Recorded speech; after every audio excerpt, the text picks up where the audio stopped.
सुमित जी, सबसे पहले बात ऑस्ट्रेलिया की करेंगे, जहां बीच पर पर्व सेलिब्रेट कर रहे लोगों को अंदाजा भी नहीं था कि इस तरह अचानक से हमला होगा।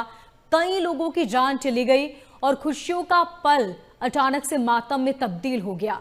क्या इसका संबंध हमास से है और फिलहाल वहां पर क्या हालात हैं? देखिए मोनिका जी, जो हमला हुआ है ये ज्यूविश कम्युनिटी पे हुआ है। ज्यूविश कम्युनिटी, ये जो पॉन्डी बीच है ऑस्ट्रेलिया में, बड़ा फेमस बीच है, पूरे साल यहाँ लोग रहते हैं। और अभी जो ऑस्ट्रेलिया का मौसम होता अपने से उल्टा होता। अभी यहाँ ठंड है, वहाँ गर्मी का सीजन है, बिकॉज वो साउथ साउथ पोल के पास पड़ता है। तो इस दौरान लोग छुट्टियां लेते, बीच पे चले जाते।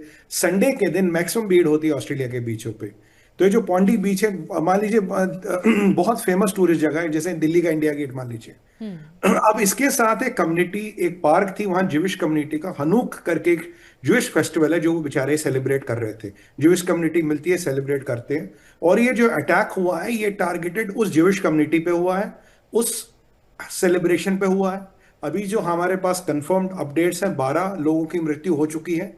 16 से 18 लोगों को गंभीर हालत में अस्पताल ले जाया गया है, जिसमें से उम्मीद है कि कुछ डेथ भी हो सकती है। अब अटैक का आप तर्ज देखिए, मतलब ज्यूइश कम्युनिटी पे अटैक है तो वही बड़े भाई का कुर्ता और छोटे भाई के पैजामे वाला ही है, वही जहादी गैंग में से कोई है।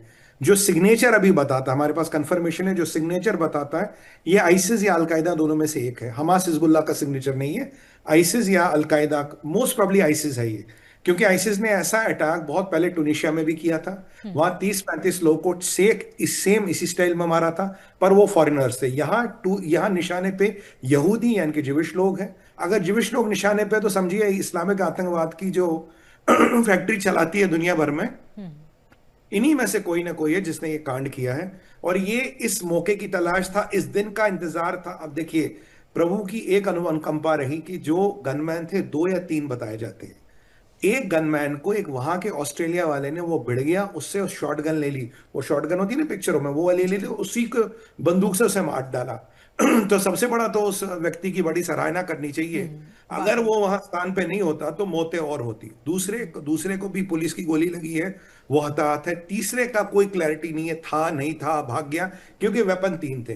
तो एक नरसंहार करने की कोशिश की गई, ऑस्ट्रेलिया की छाती में खंजर भोंकने का काम किया। ये इस्लामिक आतंकवाद है, ये इस्लामिक टेरर है, जहां तक मेरा आकलन है। इसमें कोई डाउट नहीं, अगर ज्यूइश कम्युनिटी पे अटैक हुआ तो ये इस्लामिक टेरर, इस्लामिक आतंकवाद ही है। ये दुनिया भर में ये जताया जा रहा है कि यहूदी कहीं सेफ नहीं है, यहूदियों का कहीं भी कुछ हो सकता है। याद कीजिए, पीछे अमेरिका में 2 ज्यूइश सेंटर के पास 2 इसराइल के एम्बेसी में काम करने वाले कर्मचारी, जिनकी एंगेजमेंट भी हुई थी, वहां किसी अपने रिलीजियस ओकेजन के लिए गए थे, वहां इनको मौत के घाट उतारा गया।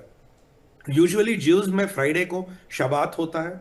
वो फ्राइडे शाम एक 100% टारगेट होता है इन जिहादियों के लिए। जहां भी घटना होगी फ्राइडे के आसपास होगी, क्योंकि तब कम्युनिटी सेंटर में, उनके मंदिर में, उनके आस्था के केंद्रों में मैक्सिमम संख्या में ज्यूज आते हैं।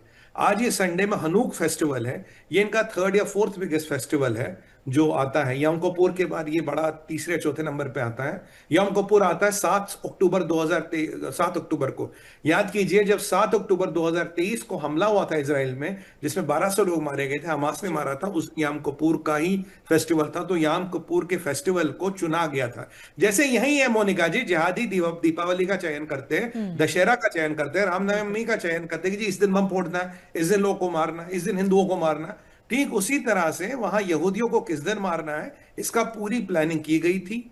और अगर वो आदमी हिम्मत नहीं दिखाता, तो मैं आपको कह रहा हूं ये 25-30 भी कैजुअलिटियां हो सकती थी। अभी किसी ग्रुप ने औपचारिक रूप से इसका रिस्पॉन्सिबिलिटी नहीं लिया, पर जो सिग्नेचर है, ये आइसिस, मोस्ट प्रोबेबली 80%, 20% अलकायदा हो सकता है। और मैं आपको आज एक और चैनल, आपके चैनल पे बता दूं, ये अभी कहीं मीडिया में कुछ नहीं है, ये मेरा अनुमान है। जैसे मैंने आपको कहा था फैज हमीद का अगला नंबर है, वो भी मीडिया में तब तक उसकी भनक तक नहीं थी। जापान पे भी एक ऐसा ही अटैक होने वाला है, आने वाले दिनों में, हफ्तों में या महीनों में देखेंगे जापान में भी अटैक होगा। और वाई नाम का शहर होगा जिसमें ये अटैक होगा। और ये जापान, आप मान के चलिए, जो मेरा आकलन, जो मेरी गणित कहती है, अगला अटैक जापान पे है। ये बहुत मतलब कायराना हरकत है। बेचारे वहां औरतें थी, बच्चे थे। अब बिल्कुल। मरने वालों में कितनी औरतें, कितने बच्चे, कितने बुजुर्ग, कुछ भी नहीं। आप सोचिए, बेचारे अपना रिलीजियस फेस्टिवल मना रहे।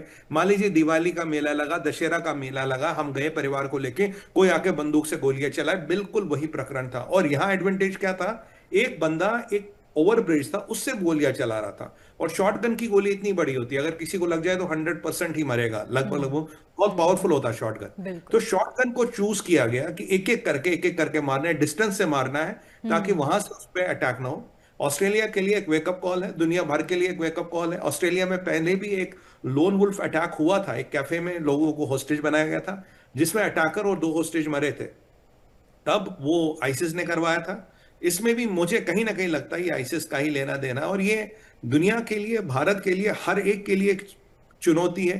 देखिए आपके आस्तीन में कौन सांप पल रहा है, और सांप का बच्चा हो या बड़ा सांप हो, मोनिका जी, जहर दोनों में इक्वल होता है। बिल्कुल। ये तरह अनफॉर्चुनेटली हमारा समाज और दुनिया तब जागती है जब बेगुनाहों का खून बहता है। जिस इस इस्लामिक आतंकवाद या इस्लामिक टेरर के साथ दुनिया हमेशा पॉलिटिकली करेक्ट होने की कोशिश करती है, और ये पॉलिटिकल करेक्टनेस लोगों का खून बहाता है। जो लोग फेस्टिवल मनाते, जो लोग बीवी बच्चों के साथ निकलते हैं, उनका किसी का बाप रह जाता, किसी का बच्चा रह जाता, किसी की मां रह जाती है, किसी का बाप रह जाता है। उन परिवारों से पूछिए, उनसे पूछिए जिनकी गलती कुछ नहीं है, बस एक स्वतंत्र डेमोक्रेसी में, एक स्वतंत्र वातावरण में अपना एक पर्व मनाने गए थे, और ये जिहादियों ने देखिए क्या कर दिया।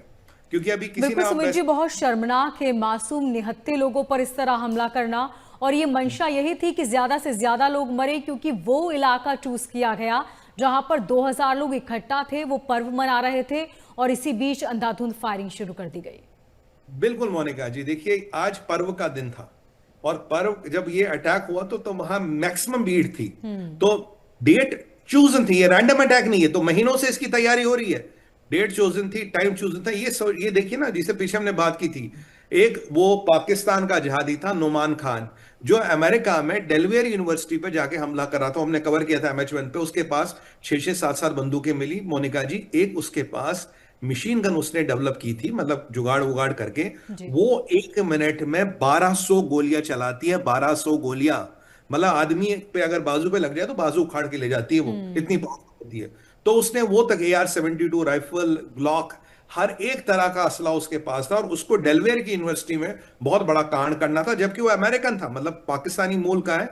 अमेरिका में आ गया था, अमेरिकन सिटीजन मिल गई, और अब अमेरिका का खाके, अमेरिका की दाल रोटी खाके अमेरिकनों को ही मार रहा था। ये तो अमेरिका की पुलिस के हाथ वो लग गया, वरना बहुत बड़ा कांड होता। उसकी मंशा थी कई सौ लोगों को मारना, इनकी भी मंशा बहुत लोगों को मारने की थी। वो तो भला हो उस आदमी का जिसने इस जहादी को पटक के, इसकी बंदूक लेके इसी को ठोक दिया, अन्यथा 10-20 कैजुअल्टियां और होती। दुनिया के लिए वेकअप कॉल है जी। अगर आप इस्लामिक आतंकवाद से आंखें बंद करोगे, आप इस्लामिक देशों से बड़ी मित्रता रखोगे, तो यह बाई प्रोडक्ट है जो आता रहेगा। और मैं आपको बताऊं, अब कोई भी इस्लामिक देश इसकी कोई बदसना नहीं करने वाला है। आपको सेरेमोनियल बदसना मिलेगी जी, बहुत बुरा हुआ, टेरर हुआ, ये हुआ, पर कोई भी बंदा इस्लामिक टेरर का वर्ड यूज नहीं करेगा, नहीं मानेगा कोई भी इस्लामिक बात। देश के इस्लामिक आतंकवाद है, और ये इस्लामिक आतंकवाद के कारण हुआ। आतंकवाद और इस्लामिक आतंकवाद में फर्क है। ये स्पेसिफिकली इस्लामिक आतंकवाद है जहां यहूदियों को टारगेट किया गया और उनको उनके पर्व के दिन मारा गया। ये मान लीजिए लगभग जो पहलगाम में हुआ कि भाई नाम पूछ के पार आ गया, हाँ भाई तेरा क्या नाम, आनंद कुमार चल मर, बिल्कुल वैसे ही प्रकरण था। दुनिया के लिए वेकअप कॉल है। हमारा दिल बहुत रोता, बहुत हतोत्साहित होते, क्योंकि बेगुनाह लोगों को मारने का हक इन्हें किसी ने नहीं दिया, और इनको इसी दुनिया में सांस लेने का फिर हक भी इनसे छीनना चाहिए। और जो इनके आका है, जो इनके फंडर है, जहां से इनको पैसा मिलता है, उन सब पे कार्रवाई होनी चाहिए।